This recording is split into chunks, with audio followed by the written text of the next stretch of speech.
Hey, ladies in your 40s, you're not behind. You're just getting started. And today we're going to share with you how to get caught up.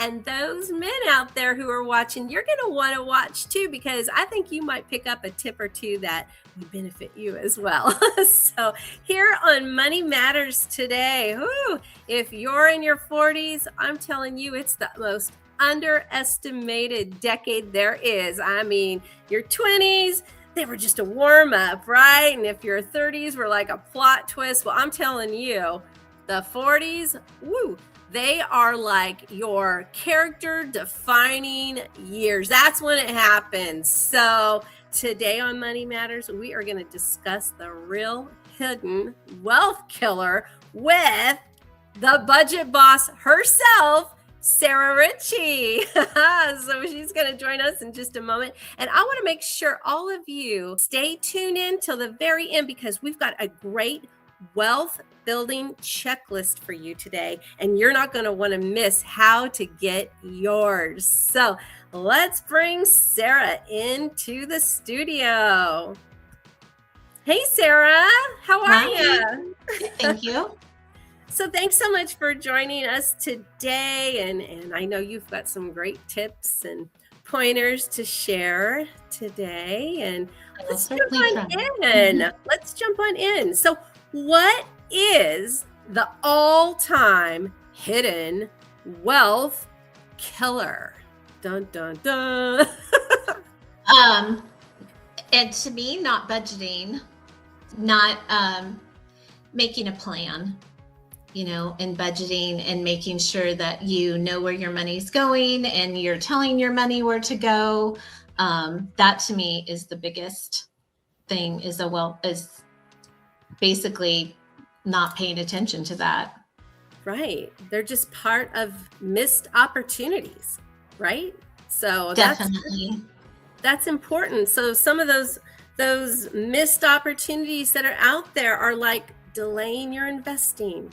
You got to get going on that.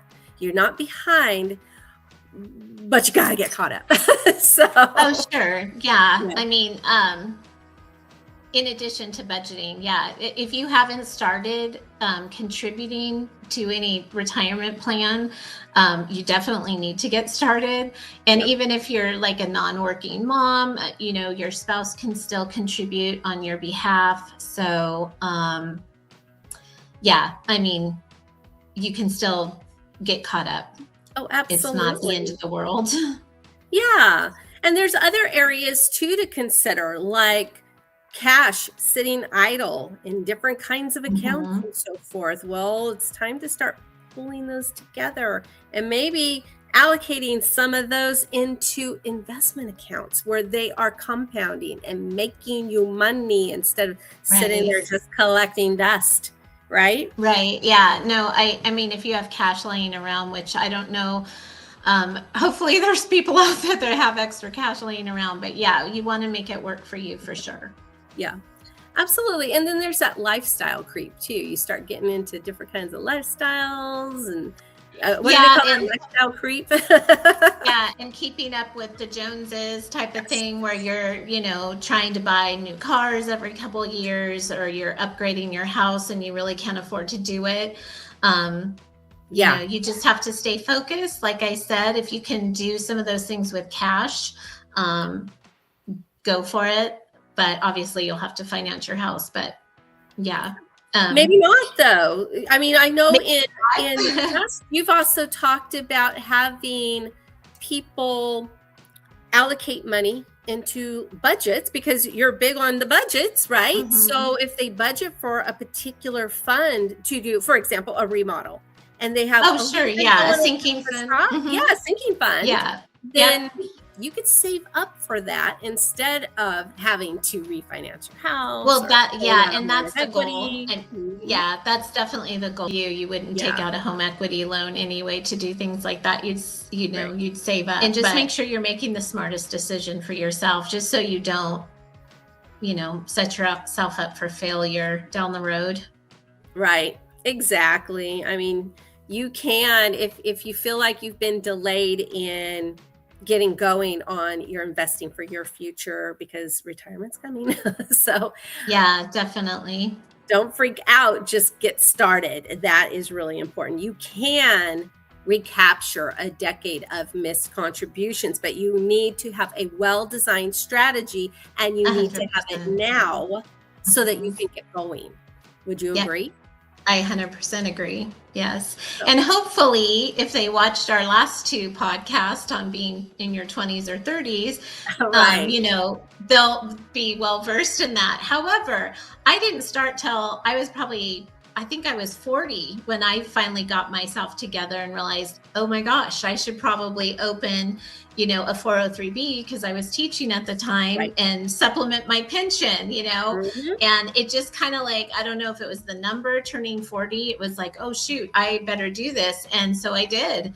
And Yeah. I just continued to invest what I could. And, Yeah. so, and that's a great way to be. And if, like I was saying before, if you are a stay-at-home mom, you can still have your spouse contribute to an IRA on your behalf. So, and you Yeah. can max that out $7,000 a year. It's not a lot, but if you But keep it's your so lifestyle good. down, it'll add up, and you can continue to save in other ways. Exactly. To your point of, don't even bother about trying to keep up with the Joneses. For all you know, those Joneses are probably wanting to be like you. And Yeah. maybe they're striving to be minimalist. And that's a good thing. Let's hope so. Thing. Hope so. Yeah, A we lot want minimalists. Exactly.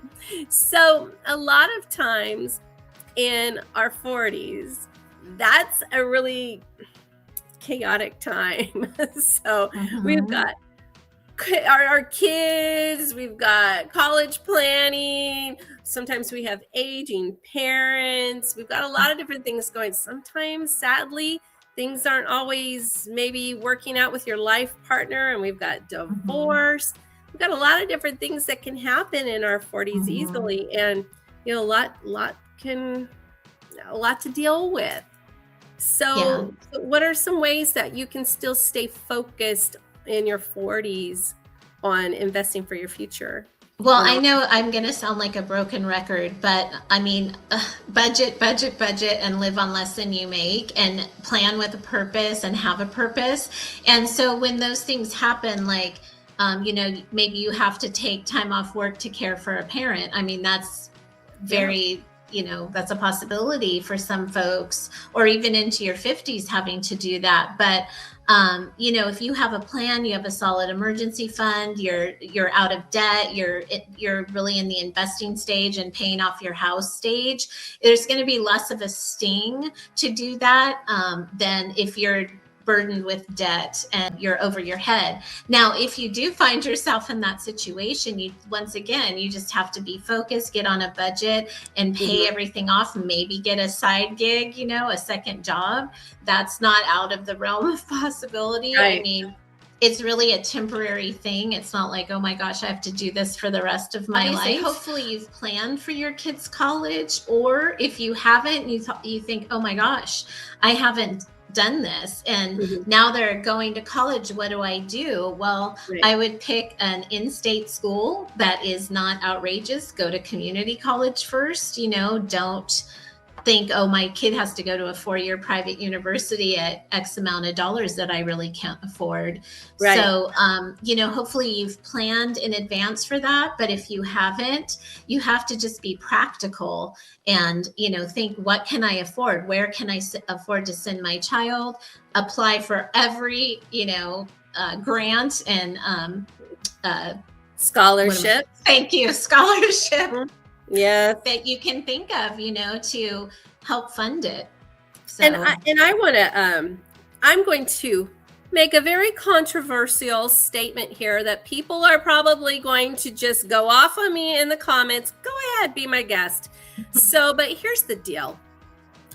You don't owe your children college. well, that's I true know, too. that's That's true controversial. too. You don't owe No, them a higher education. you Now, don't. owing and wanting to help them with that are two different things Mhm. completely. So I want all of you to remember that you don't owe that to them. If you can help them, that should just be a bonus. That Exactly. is a cherry on top, if in whatever their plans may be. They're adults Mhm. at that point, and they are responsible for their own higher education. So I know. No, that I A lot of absolutely people don't like agree that. with you. We told our kids we'd help them, and then I stopped. I was like, why? That's a terrible thing to say, but we got them through. We one of them got a full ride 4 years to college. The other one got grants and scholarships that pretty much paid for the whole thing, and so we were lucky in that regard. But you're absolutely right. You don't owe that to your children, and that is kind of a hot topic with people. It is a hot topic. And you want to help guide. I wouldn't say, oh, go tell your kid to take out $250,000 in student loans. I mean, you're going to have to guide them on that, and be smart about it. Go to community college, then transfer. Do what you need to do. Work through college like the rest of us did. Right. Sometimes you work 2 jobs. I had 3 jobs at one point in college. Me too. I'm with you. And you just do what you have to do, really. Yeah. You just have to stay smart, and don't say, well, so-and-so sending their kid over here, or, start making comparisons, because that's not going to help. Comparisons are a big wealth killer. They really it's are. Very, very important. And this is another hot topic. It's important for you, and I'll use that good old analogy, for you to put your oxygen mask on first before you help others. And so when it comes to investing for your financial future, your money needs to come to you first. You pay off your bills, whatever's your normal monthly bills, whatever, investing.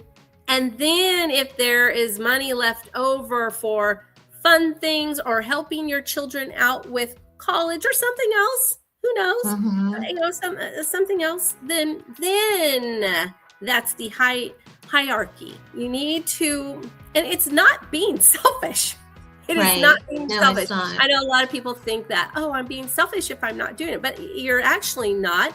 You're actually helping your children out in the long run, because the more money you have when you retire, the more you're going to be able to help yourself with whatever needs you have when you are older, so that you don't become that, I'm going to use the B word, burden on your kids. Yeah. And because you never know, that might be when they say, well, I'm not responsible for you. Well, I mean, they really aren't responsible. However, unless, there's times when you are, but that's a different podcast. That is really, it is different podcast for sure. But you really need to set yourself up for financial success first, so that you can help others later. You're doing everybody a favor. You're being selfless by making sure you're taken care of first. So go ahead. Let me have it in the comments. Go ahead. It's okay. I don't know too many people will disagree with you. I mean, maybe some folks, I don't know. I mean, I talk to a lot of people, actually a good friend of mine, where we talk about that all the time. And she's like, why did you pay for college? And I go, well, actually we got lucky, but we just told our kids we would, and I guess should have thought that through. But it worked out in the end. I don't know. That's good. You were blessed. So that's a good thing. Yeah. So in your 40s, you've got that portfolio playbook. You need to invest smarter, not harder, right? So we were talking about this a little. We touched on this a little bit. You really need to be intentional with your investing in your 40s. This is how you're going to play catch up. So, Sarah, and it is possible. It is possible. I mean, like I said, I started, I think I was 39 or 40, and I just was like, I've got to get serious. Like, I don't know if it was the number 40 that bothered me, but I mean, it can happen. I'm certainly by no means a millionaire. I could have been probably, but choices. So, Sure. But you were able to put a plan together for yourself and get yourself in a really good position for yourself and for your future. And that's, that's the point. So Not everybody is going to retire on their own private island. And guess what? That's okay, because it can sometimes be lonely out there. I visited some of those people. And a lot of folks like think, oh, I'm going to retire early at 55 or 50, or because some folks are blessed with a huge pension. I was not one of them. However, and if that's your goal, make it your goal and work toward it. But don't assume that you're going to just be able to do that, because things change. Like, I didn't think at 60 I would still be working full time, but I am, because stuff happens, and but make a plan, I guess. Yeah, and so plan I'm glad for you brought everything. that up. That's a great point. So I'll share a little bit about my background. So everybody I know and their brother knows I'm a realtor, but I have a huge marketing background. I'm the director of marketing for Clarion Advisors, and I've always had dual careers, because I don't know, I guess it's because I'm a Californian, and out here, I mean, it's like, oh yeah, everybody has 2 jobs or more, so it just is what it is. So, or it feels like it anyway. So I was in education, and I kept my public relations and marketing career going as well, simultaneously, right? So dual careers. Well, after 20 some odd years, 25 years, something like that, of working in education, I did retire when I was 55. It was my goal. Mm-hmm. I did that intentionally. I'm putting it on the record. I did it intentionally because I wanted to collect my pension. I knew it wouldn't be as much as if I had waited another 10 more years, but I had other things I wanted to do with my life. So I didn't want to just do that only. I enjoyed it while I did, but you know what? It's like going on a ride, and when the ride was ending, I was like, I'm done. I want to go do something else. So I did, and I got back to just working in marketing and doing real estate. And, I'm still working full time, but I'm also collecting that pension too. So same here. Exactly. So there are ways that you can make that work to your benefit if you have a skill set, or you decide to build up a skill set where you can go in to another career when you retire early.